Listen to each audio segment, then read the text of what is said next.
Thank you for coming and for listening and for your interest in my book. I want to start off with telling you just where this is at. This is known as Short Creek, and these are the Vermilion Cliffs. Short Creek is on the Utah-Arizona border. It kind of sits in a very secluded spot. It's bordered on one side by the Grand Canyon, and the other side by Zion National Park. A very beautiful area. But about 100 years ago, or a little over 100 years ago, a group of a breakaway sect of Mormons decided that they weren't going to practice or continue to obey the law, and they broke away from the Mormon church and decided to go off and practice polygamy out in this area out here. When I was in I'd been living in California, and I had decided I was going to move to Utah. And a friend of mine, my business partner, said, "You're going to move to Utah?" And I said, "Yeah." And he goes, "Well, they've got polygamists out there." I said, "No, they don't. What are you talking about? That was 100 years ago." And when I got to Utah, and sure enough, I went to one of the supermarkets, and there were 4 or 5 women, and they were either pregnant or had little kids trailing behind them. And it was, it was shocking to me that, yes, there really are polygamists here. And I was there for about 4 or 5 years probably, and I would see them around. They sort of became like part of the really unique, like this kind of unique Utah landscape, and didn't think too much about it. They were a little bit odd, and you'd hear some kind of bizarre stories from time to time, but the people out there, for the most part, just kind of, it's just part of the area, sort of like the Amish or something, in other parts of the country. And then one day I got up in the morning, I was reading my paper, and there was a photo of a guy by the name of Ross Chapman on the front page of the paper, and he was holding up a book, and the book was Rise and Fall of the Third Reich, and he was saying, this community I live in is a horrible place. It's being run by this man who claims to be a prophet, and he's ruining our community. And he's told me that I have to leave my home, I have to leave my children and my wife and my job, everything I know, and go repent from a distance. He didn't even tell me why, and Ross was looking for help. So I thought, well, I've been here all these years. I haven't even seen this place. I go check it out. It piqued my curiosity. And I jumped in my car and took off. It was about a little over an hour from where I lived, and got there, and very uncharacteristically, Ross Chapman invited me into his home. That just never happens there either. Ross had done something that really never happens, and that's he told Warren Jeffs he wasn't going to go. And we went in and started talking, and as we talked, Ross started telling me about, just very matter-of-factly, started telling me about things that were taking place there, like little girls being married to old men, and kidnapping, extortion, blackmail, people having to move out of their homes, fraud, tax fraud. I mean, you name it, all these crimes going on. And I was shocked. I was thinking, well, where are the police? What's going on here? And to him, it was nothing. It was just life in Short Creek. And I was disturbed. I'm listening to this, and he's trying to tell me about the legalities of things, and I'm blown away by all these other crimes that are going on that it doesn't even occur to him that these are horrible things. So I began working on Ross's case. I took the case, and he was sort of my guide into this culture that is here in America, but not part of America. It's a completely foreign fiefdom, I guess you'd say. When you go there, it's like you just drove off the map. It is like nothing in America. It is without a doubt the most lawless town in the country. When I go there, I'll be followed. People will try and run you off the road, or if you were to go there, they would tail you and try and make you feel as uncomfortable as possible. The police may stop you and try and harass you. I've had one of the tricks they do is they'll have a car in front and a car behind you, and another car will come by the side and they'll pull you off the side of the road, and then the car in front will spin its wheels and take off and spray rocks and gravel and break your windshield out. And I've had that happen before. It's just a place where the people think that they are not part of this country and they don't have to go by the rules of this country. And so with that, I started learning more and more. I started making contacts within that culture and that religion. And I was continually, daily shocked by what I found. And I kind of sum it up a little bit here on one of these pages I'll read to you. I'll preface this a little bit. I had, after a year of working with Ross Chatwin, a woman by the name of Joanne Suter called me. And Joanne is a prominent Baltimore attorney. She had kind of spearheaded the cases against the Catholic Archdiocese, the pedophile priests. And she called me up and asked me if I would work on a case for her. The case later became known as the Lost Boys case. And Lost Boys are these guys who are kicked out of the church and out of the religion. And in any population, there's going to be about a 50-50% male to female ratio. But in Short Creek, where polygamy is practiced, there's this disparity of young men because the young brides are being assigned to these older men. So these, not just young men, boys, are abandoned by their community and by their parents.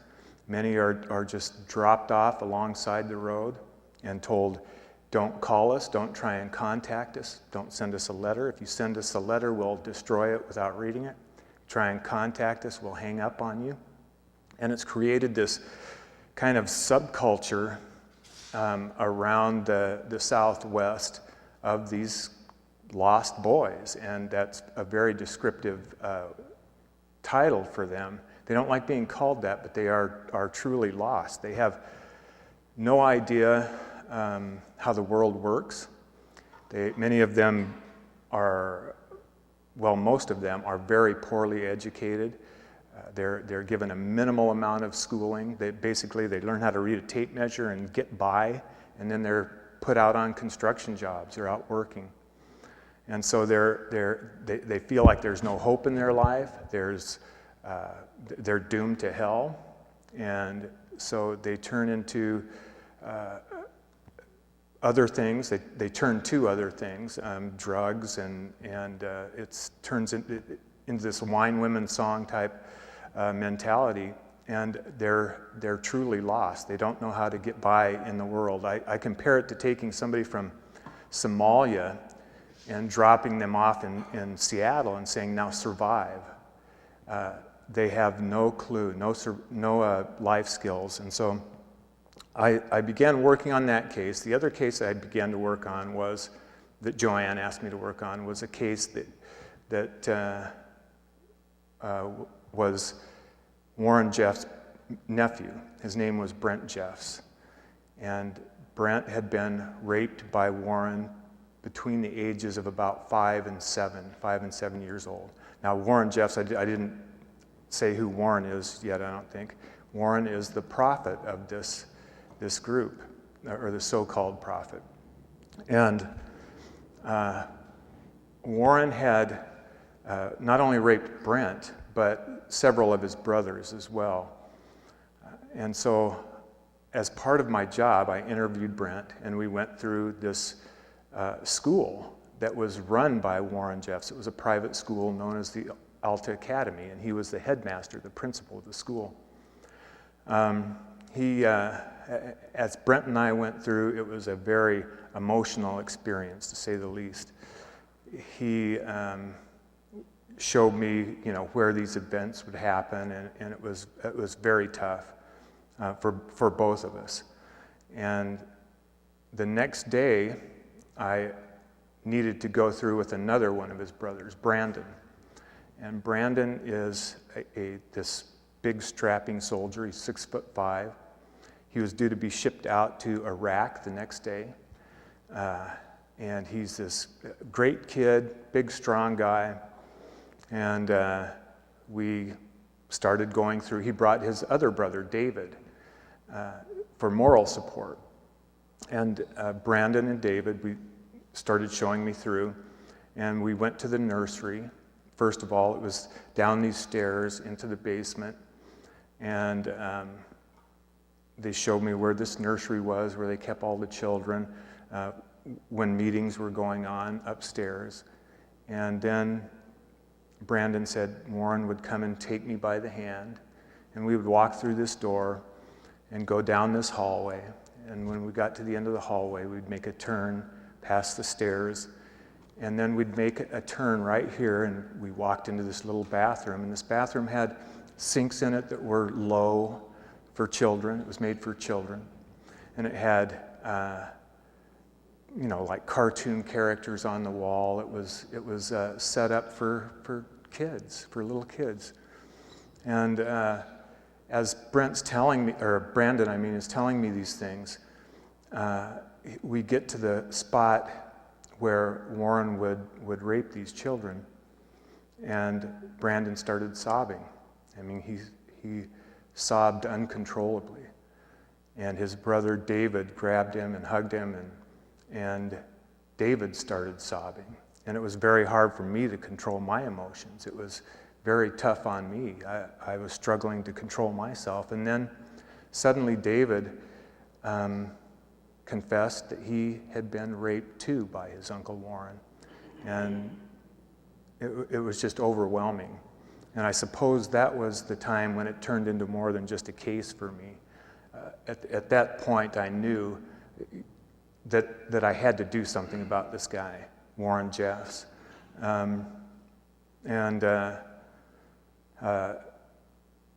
I kept David's secret. David asked me not to tell anybody, and I kept his secret for many years until, probably about 2 or 3 years later, and David killed himself. Of the 4 brothers that were raped by Warren Jeffs, 2 died by their own hand. And Warren just destroyed their lives. After I started those cases, there was a moment in 2008, you probably heard about the raid in Texas, where 460 children were taken into custody. That was a very important time for me, and I'm going to read a little bit about some of my investigation here. I say, as I gathered evidence and interviewed witnesses throughout the years, I was always looking for the biggest piece of the puzzle, the smoking gun that seemed to be just beyond my grasp. Even when Warren Jeffs made the FBI's 10 most wanted list and was finally arrested on a lonely stretch of I-15 in Nevada, I still felt there was more to be discovered. Maintaining accurate records is encouraged in Mormonism, and I knew Jeffs had a compulsion for keeping an exhaustive accounting of his activities. In his case, it was also a matter of saving mementos of his reign as supreme leader, a trait he shared with despots throughout history. I knew that compulsion was his Achilles heel, and increasingly I was feeling a compulsion of my own to find the trophies that he was driven to preserve to prove his greatness to posterity. As it turned out, the smoking gun, along with frightening insights into the innermost thoughts, activities, and crimes of the Prophet of Doom, was there in Texas. Police discovered a cache of material carefully hidden in a sealed secret vault beneath the temple grounds. that consisted of Warren Jeff's daily journals, the quote, private priesthood record of President Warren Jeffs, close quote. The information they contained was beyond anything that any investigator could ever have imagined or hoped for. There were volumes of documents, marriage records, computer disks and hard drives, audio recordings and flash drives, along with thousands of pages dictated by the self-absorbed prophet, detailing his most deeply held beliefs, mad impulses, dreams, feelings, fears, and aspirations, often right down to the minute. The find was conclusive and graphic, validating conclusions I had come to over the course of my investigation and shedding light on many unanswered questions. What made this man tick? Who was Warren Jeffs? What was his magic and what were his sins? Events and practices that had been assumed or guessed at could now be woven into a tapestry of facts dating back years. The darkest secrets and crimes within the FLDS were laid bare, exposing the who, what, when, where, why, and how of Warren Jeffs and his fundamentalist Church of Jesus Christ of Latter-day Saints. That treasure trove of evidence was just unbelievable for me. It laid out all of his crimes, all of his activities over the past 10 years. It described how he did the things he did and what went on inside of his mind. And it was, for so long, people would kind of discount what he did and what happened, and it was, as I say here, it was validating for me to say, see, I've been telling you this for all these years, and here it is now in his own words. After that evidence was found, well, actually, before this evidence was found, Warren Jeffs was arrested in Nevada. And people have asked me over the years, what is the most shocking thing you've discovered in the course of your investigation? What, is it the rape of boys or girls, or what horrible things has taken place that's the most shocking thing you've found out?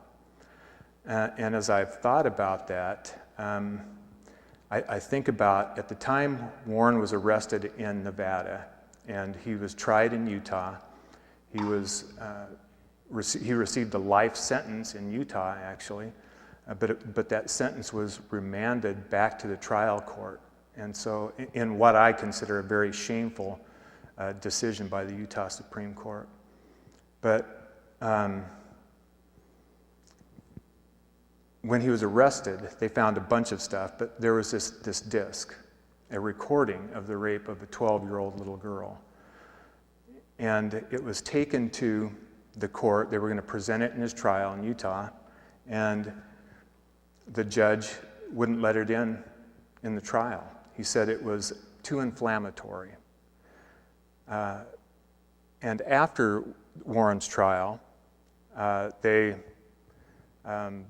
took the disc, they took it to a federal judge in Utah, Judge D. Benson, and asked that it be sealed again. And Judge Benson sealed that recording along with other recordings and material, saying that it was protected religious material, if you can believe that. And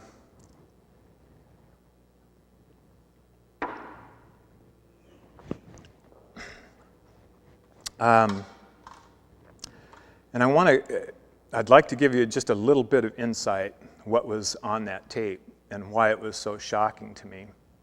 I'm going to tell you a little bit about this girl that was on the tape. She was actually 12 years old and 24 days. In fact, I'll do better than that. I'll show you a picture.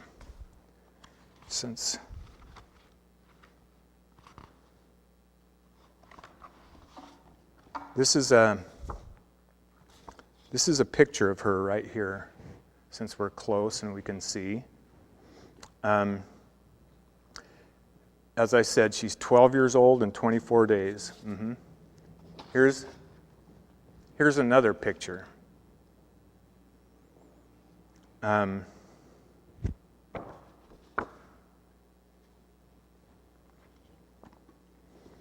I'm going to go ahead and read a little bit about it.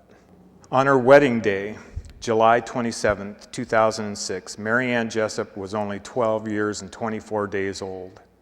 She had a blazing mane of bright red hair and a smile that reached across her freckled face from ear to ear. In the outside world, she would have been a sixth grader.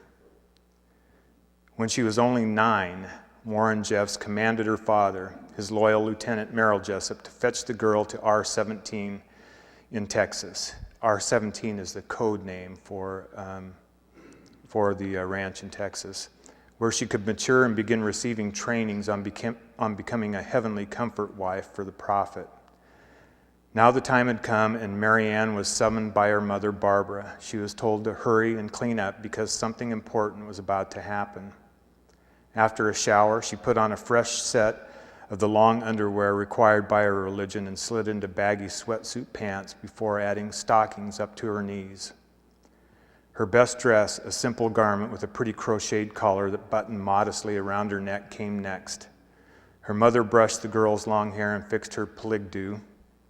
Now clean and dressed and with her hair appropriately styled, Mary Ann was escorted to a place she had never seen before, the inside of the temple of the YFZ compound, where she could be spiritually placed with 50-year-old Warren Jeffs as another child concubine. 1 minute the child had been out with the other kids, and an hour later she was being sealed in marriage for time and all eternity to a fugitive who was on the FBI's 10 most wanted list. The event was more than just another instance of Warren Jeffs grabbing up another preteen girl as a wife. It was a 3-bride ceremony that gathered the FLDS elite into a power-sharing tribal ritual in which they intentionally bound themselves together in a criminal act with the exchange of underage girls who were called Daughters of Zion, one of whom was not yet a teenager. Slathered with a veneer of religious-sounding hocus-pocus to make it seem that it was all God's doing, the triple wedding was a sham, and each one was illegal. It was a perfect example of the I'll scratch your back if you scratch mine arrangement among the like-minded villains of the 3-member first presidency that ruled the FLDS. President Warren Jeffs, First Counselor Wendell Nielsen, and Second Counselor Merrill Jessup. The prophet knew he was pushing the envelope with the preteen Mary Ann, but he was a genius at getting others to share in the culpability of his crimes. The fathers and the mothers would all get their hands dirty right along with him. None could accuse another without implicating themselves. Bishop Merrill Jessup had contributed his 12-year-old daughter. Warren Jeffs contributed one of his own daughters, Teresa, who had turned 15 the previous day, to marry 36-year-old Raymond Merrill Jessup, one of the bishop's sons, who was already a polygamist. Wendell Nielsen chipped in his own 15-year-old stepdaughter, Leanne, to be a bride of Merrill Leroy Jessup, age 33, another of the bishop's sons. Family fortunes and fate were being knitted together in a huge criminal conspiracy. None of the girls had to be dragged to the altar. The children were filled with the belief that these marriages were good and pure, and they understood the prestige that would come from being placed with such important men. Wendell Nielsen said the opening prayer. Then Warren took over as presiding mouth, the authorized speaker, and performed the first 2 ceremonies. The prophet would happily report in his journal that he then made Merrill Jessup mouth, temporarily granting him authority, and assumed his place beside his petite bride-to-be for his own grotesque ceremony. The top of the diminutive Mary Ann's head came up to about the middle of the torso of her lanky husband, who stood 6'4". The marriage delighted him, and he exuberantly admitted one of his most heinous crimes to his scribe for the priesthood record. There was sealed Mary Ann Jessup to Warren Steed Jeffs, that's me. Marianne was given to the care of Warren's favorite concubines, Naomi and Millie, for further training. And 2 weeks later, the child was led to the ceremonial temple bed that had been designed to the prophet's specifications. There she was sexually assaulted by the panting, praying Warren, assisted by Naomi and at least one other wife, in a mockery of a loving marital union. The event was recorded on audio tape and later transcribed. When I'm asked that question about being, what's the most shocking thing I've discovered, the most shocking thing was not just that tape. It was the fact that it had taken 5 years for that tape to come out in trial. Warren Jeffs was finally taken to trial in Texas, and he received a sentence, and he's serving that sentence now, of life plus 20 years.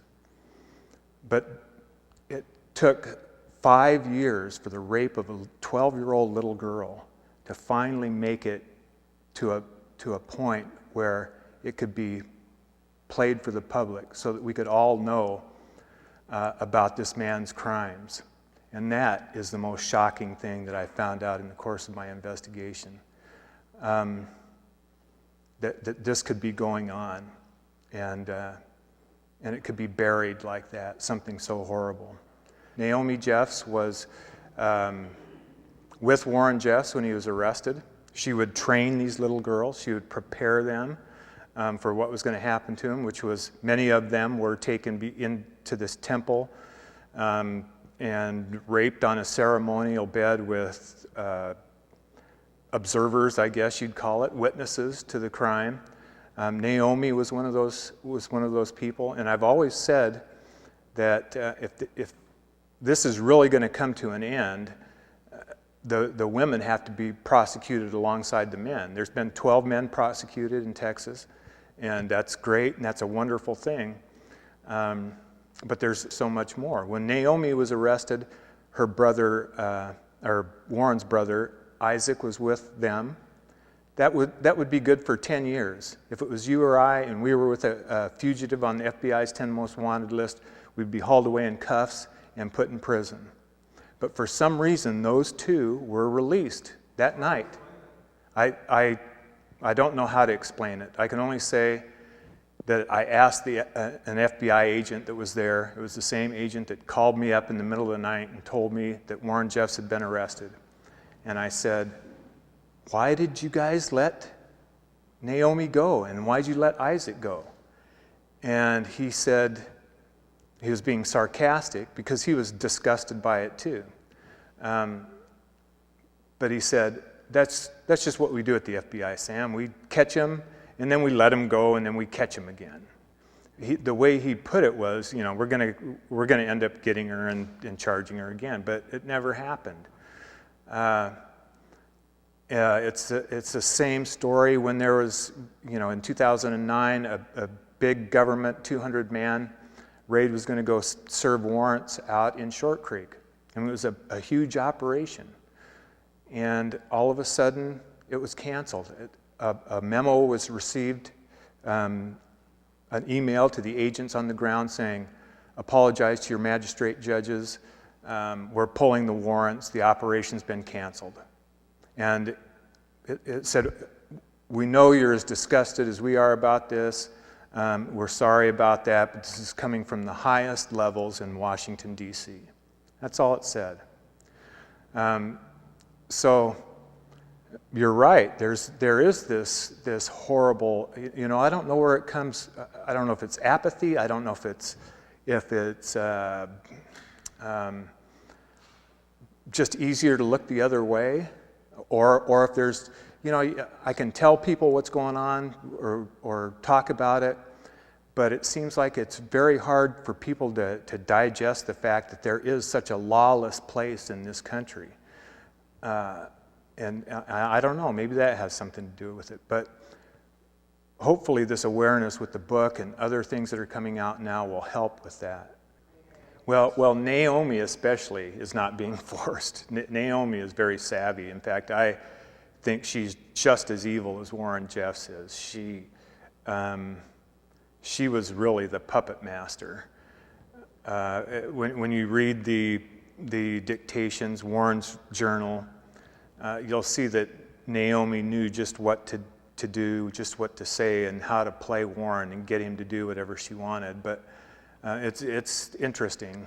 But when you talk about that, and I think a lot of people feel that, and it's true, that the women are victims, and at some point they were. Just about all perpetrators for crimes of abuse, especially sexual abuse, were victims at one time. I believe that Warren Jeffs was probably a victim of sexual abuse. But that being said, every victim reaches a point where they make this leap, and they quit being a victim and they start becoming a perpetrator. And these women are the ones who take these kids and teach them that this is a wonderful, glorious thing. They're the ones who teach them what to do and how to do it. And I'm not just wagging my finger at the women. I mean, the men are just as culpable too, but they receive a lot more of the attention. And part of the problem is that the women aren't being held culpable like some of the men are. Yeah, I think what's ironic is it was also in Utah where Amy Smart's Amy? Elizabeth Smart. Elizabeth Smart. Her abductor and his wife both received prison sentences. Mm-hmm. So she was complacent to what her husband was doing. She got a prison sentence. Mm-hmm. Yeah. But not Warren Jeffs. It's hard to believe, and the fact is that there wouldn't be any victims in this. There wouldn't be any victims in Short Creek if the parents, both male and female, didn't take their kids by the hand and place them in the hands of some old lecher or drop them off alongside the highway or whatever, The fact is, they did it. They're just as guilty as Warren is. It's still going on today. Yeah, it is. Warren has set up his places of refuge all over the country, and Short Creek is just the main spot where all the drones work and bring in money for the people that are in the places of refuge that consume, and he has taken anybody within that religion with any kind of moral compass at all and booted them out, and the most of the people left there are the most zealous and the scariest and the ones that will do literally anything he says. And it is still going on. He's established these places with little mini-me's or clones of himself in there that will do whatever they're told to. His brother Lyle, who some people think is as bad or worse than Warren, has taken over and become the prophet's mouthpiece now on the ground. So, yeah, it's still going on, and that's scary. So, yeah. Did you do any research into the origins of the Mormon Church and how that connects to all this sickness? Well, the origins were with them, 100 years ago when they broke away. And when they broke away, I compare it to, for instance, Catholics and Lutherans. When Lutherans broke away from the Catholic Church, then they became Lutherans. And the two were not associated anymore, and that's the way they are now. They have no connection with the LDS Church. They hate Mormons. They hate LDS members, except for on rare occasions when they try to ride, I guess, some of the coattails of LDS legitimacy when they need to try and make it sound like they're part of something that's more mainstream. But for the most part, they hate Mormons, and so at this point in time, it's a matter of when they separated, they just began to regress and degenerate. One of the things that comes to mind when I speak about that digression is the fact that they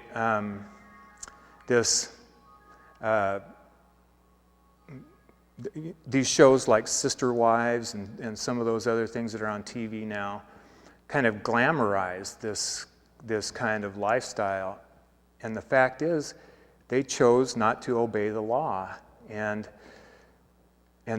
these shows like Sister Wives have, they teach their children that it's okay not to obey the law. As long as God's telling you to do something, then it's okay.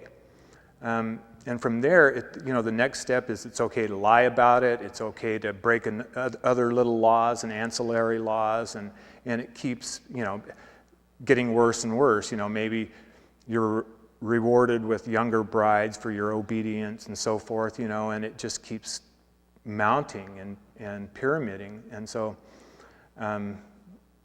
that is one of the problems as I see it, is some of these things that are going on now are the things that are kind of giving it a weird perspective. This practice of polygamy goes back to the Mormon church from the beginning, right? Mm-hmm. So they're not the only ones. So where does that come from? The practice of polygamy? Yeah, in the Mormon church.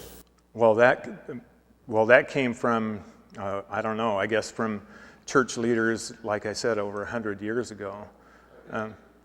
Yeah. Basically what happened was, during the time when Joseph Smith was a prophet, people were going after and killing Elias men, and the ladies at the time didn't have anywhere to stay. So it was introduced that they would stay with the men, and then it turned into that. And then what happened with the Elias is, when the Mormons said they didn't want to do it anymore, and broke away from that, the Elias said, well, we still want to, and that's when it all divided. Well, the fact is, and that's true, and there were lots of reasons probably at the time, but the fact is, that was then and this is now, and there is a whole group of people that are molesting children right now. There's a lot of people that want to wag their fingers at Mormons and say, well, if it hadn't been for you, this wouldn't be happening. Because 100 years ago, people you didn't know or know anything about have broken away from this church and molesting them. And what are Mormons going to do about these people that are doing this? And the fact is, they're doing what they would do with any other religion, and saying this is a horrible thing. What they're doing is immoral and bad, and they excommunicate anybody that has anything to do with polygamy. Other than that, you can't line them up against a wall and shoot them. You can't change their mind or do anything like that. They go ahead and run their own religion and let them, all the other religions do what they do in theirs. But yes, ma'am. Is there a broader, unspoken polygamous community that doesn't tap into that underage aspect of it? Well, there is a, for instance, Cody Brown and his religion and Sister Wives. I don't think they practice arranged marriages. At least they say they don't. But by the same token, it's my belief and my observations that they're still just a heartbeat away from being exactly where the FLDS and Warren Jeffs is. Because, as I said, they take their children and they teach them that it's okay to break the law. And that is something that when you do that, when you no longer are required to obey man's law and you go exclusively with God's law, then anything goes. And it's just a matter of time before these little baby steps keep getting worse and worse and worse, and until the perfect storm, Warren Jeffs type person comes along and something bad happens.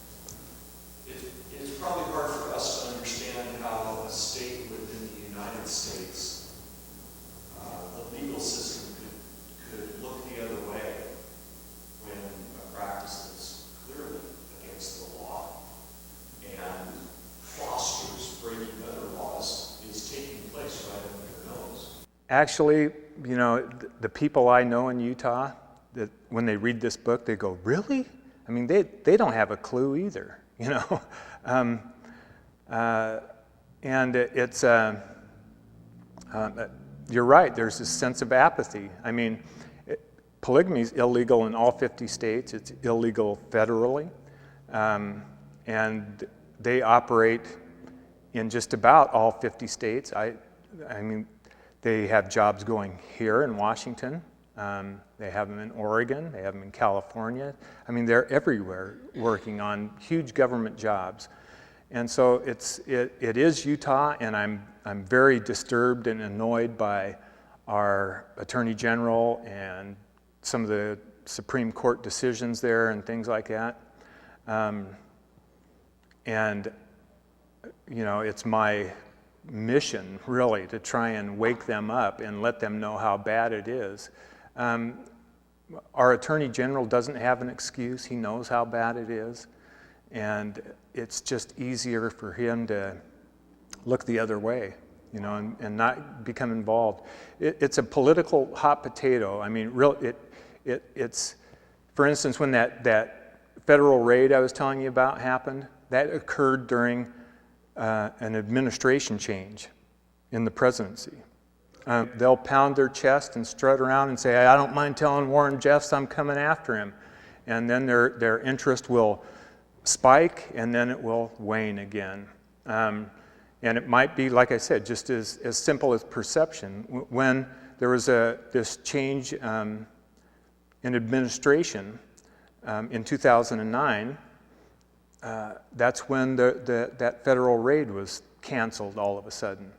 And my only reasoning behind that is because the new administration felt that if they got involved, they'd get their hands dirty, or there might be some criticism, or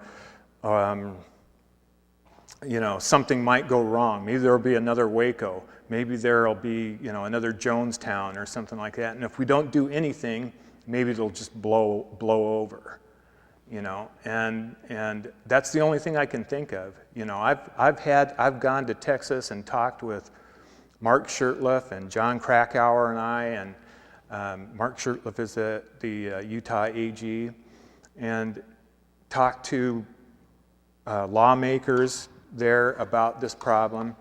And I specifically had one old Texan legislator wagging his finger at me saying, by God, we throw pedophiles in prison here in Texas.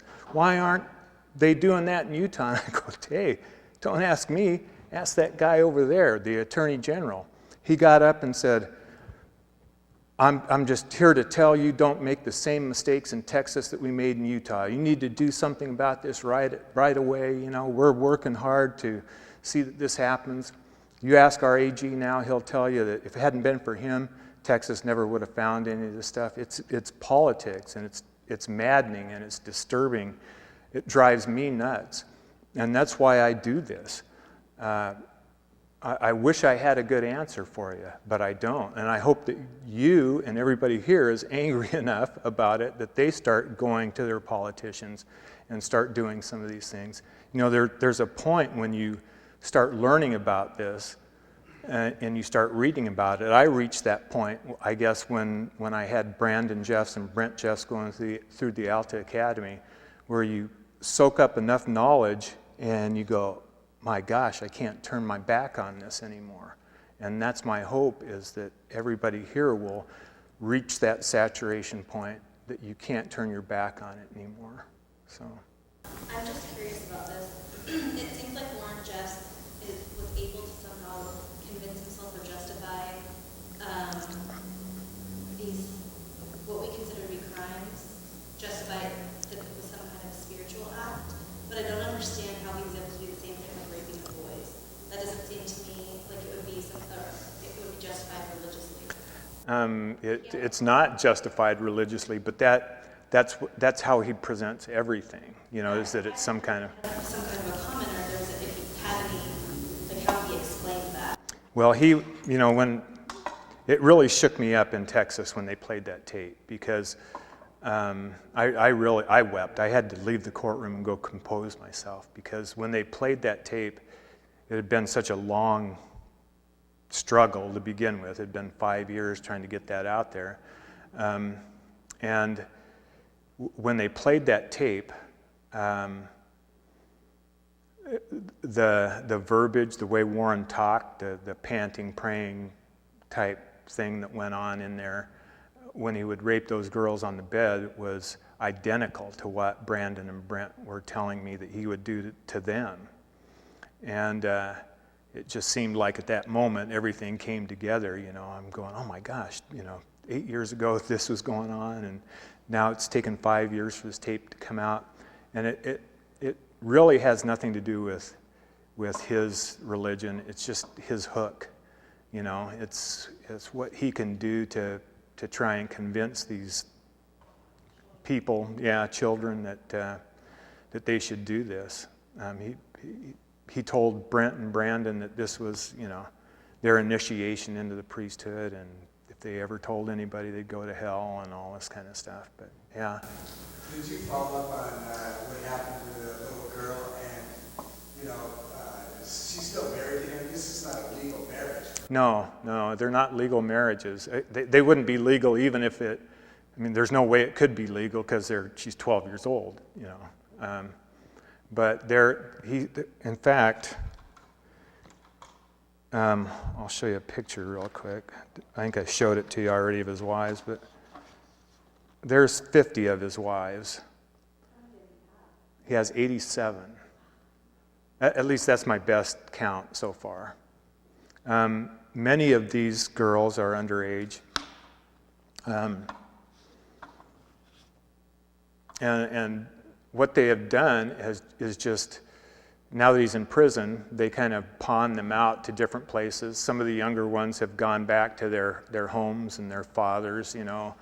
Others have what they call caretakers that take care of them in these different places of refuge and stuff like that. So they're around.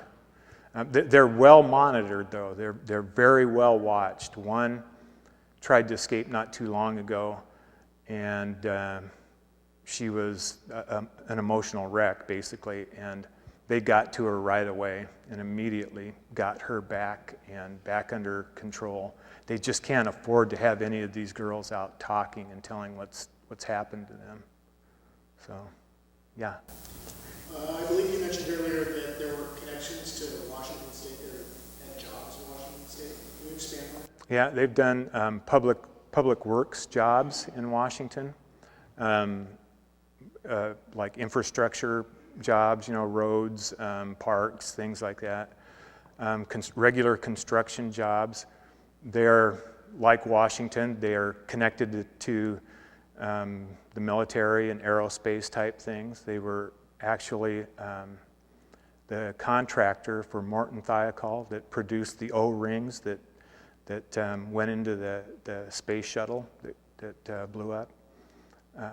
There's a large manufacturing company that's now called New Era Manufacturing that has now moved from Short Creek to the Vegas area, and they're producing top secret parts for night vision that are being used overseas by our troops overseas, and they make all the gun parts for North American Arms. So they have large manufacturing jobs or resources to bring money in. They do public works. They have large farming operations, and they have just regular, you know, construction, home building, commercial building jobs all over the country. So it sounds like there's a significant financial interest in all this beyond just the control of all these young women and boys. Oh, you mean, do they make a lot of money?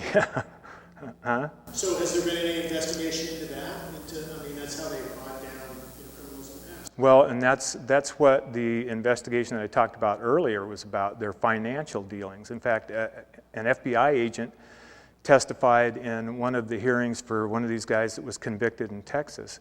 And I'm paraphrasing, but he said words to the effect that the FLDS is a criminal organization, a crime family, that is set up to evade paying taxes, his exact words. I mean, they know what they're doing. the feds know what they're doing, the government knows what they're doing. One of the problems is they have all these resources. They have millions of dollars that they spend on attorneys and whatever help they need whenever they get in trouble. And they're in it for the long haul. It's a religious calling to them. And when they get these attorneys to go to bat for them, it's hard to hold up against that. It's bigger than Washington County, Utah. It's bigger than Little Mojave County, Arizona, and it's bigger than the state of Texas even. It's going to take the resources of the federal government to kind of crack that money shell that they're able to bring in. What is the driver of the young brides, having a young bride? The drive by Warren to take young brides, it goes back to the culture itself. I can't say this for sure because I'm not in their inner circle, but when they start, well, if you're a young man in that group, let's say, and you want to set yourself apart from the rest of the young men, you go out and you try and make some money, and that's how you do it. You give more money to the church, that kind of puts you above some of the other guys. And if you're lucky enough to do that, you might get a bride. And if you get a bride, you can have children. If you have children, you can take your daughters and place them with prominent people. And then you can take your sons and they can work as basically slave labor, and then you can make more money. And then you can get another bride. And then you can place this bride with other prominent people. And as you start doing that, the women and the children start becoming chattel, especially the girls. And they become a currency type thing. And if you can get younger brides placed with older men, that's sort of a reward for their obedience and for them keeping sweet and doing the things they're asked to. So it's this thing that's kind of gotten out of control and mushroomed. And it's the old, I guess the old just depravity that's starting to come out in the group. It's just like addictions or any of the depravity. Mm-hmm. Yeah. They tend to spiral downward. Mm-hmm. Yeah. Yeah. Thank you so much. Oh, you bet. Basically, that's what it is. It's depravity, and I guess it's being reward, using depravity as a reward, to help them grow in the community. So. What's the number? How many people are we talking about? The best guess is about 10 to 15,000 people. I have a tendency to think it's greater than 15,000. Yeah, it's a lot. And yeah, and it's growing all the time. I mean, they're very prolific. Okay, all right. Thank you.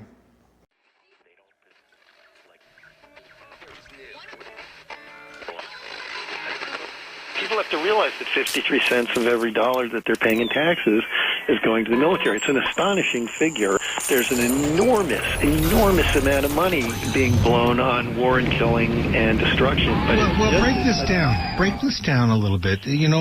How much money? Where's it going? Well, look, there's a $3 trillion 2011 budget proposal. It'll probably go a little higher, but they always do. But, say let's round it up, $3 trillion that is being proposed for the next year. And of that includes a direct Pentagon budget request of $717 billion at this point. That'll also rise, as it always does. There's a proposal for $158 billion. They call it contingency fund for the two wars, but that'll rise. Then you got $40 billion in black box intelligence funding that doesn't get written in the budget, but really what is that? They never tell us how much they spend on the CIA and the NSA and the DIA and all these different intelligence activities, which are all war-related.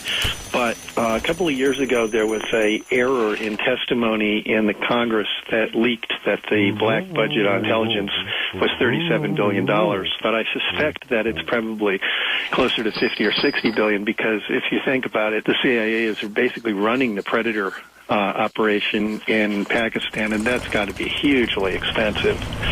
So, I suspect that the intelligence budget is probably much more than the 40 billion I gave it. Then you got another almost 100 billion in non-Department of Defense military spending. And that includes things like the military portion of NASA, military spending by the State Department. And remember, they hire all those military contractors to guard their embassy operation in Iraq and their embassy operation in Afghanistan and so on. It's pretty huge. Then you've got the Homeland Security budget that is largely military, and then the VA, $123 billion in veterans benefits for the damaged goods from all our wars. And finally, there's $400 billion in interest on the debt to pay for our prior wars. And that's just the interest. So that all adds up to $1.6 trillion. $1.6 trillion, and sort of like, how does that compare to the recent health care bill? Like, what's the... Oh, the recent health care bill was $1 trillion for 10 years, over 10 years. But we're talking about $1.6 trillion in 1 year. $1.6 trillion. So we could have... Yeah. Yeah, exactly. Next time you hear that the government needs to cut funds for providing medical care to the children of laid-off workers, or that supplemental unemployment funds are running out, next time you hear that federal funds that are needed to fund extra teachers at your school are being cut, or that Social Security benefits need to be cut back, or retirement age needs to be increased to 70, next time you hear your local post office has to be shut down for lack of funds, next time you hear that Medicare benefits need to be reduced, think about that 53% of your tax payment that's going to finance the most enormous war machine the world has ever known. And that's the truth.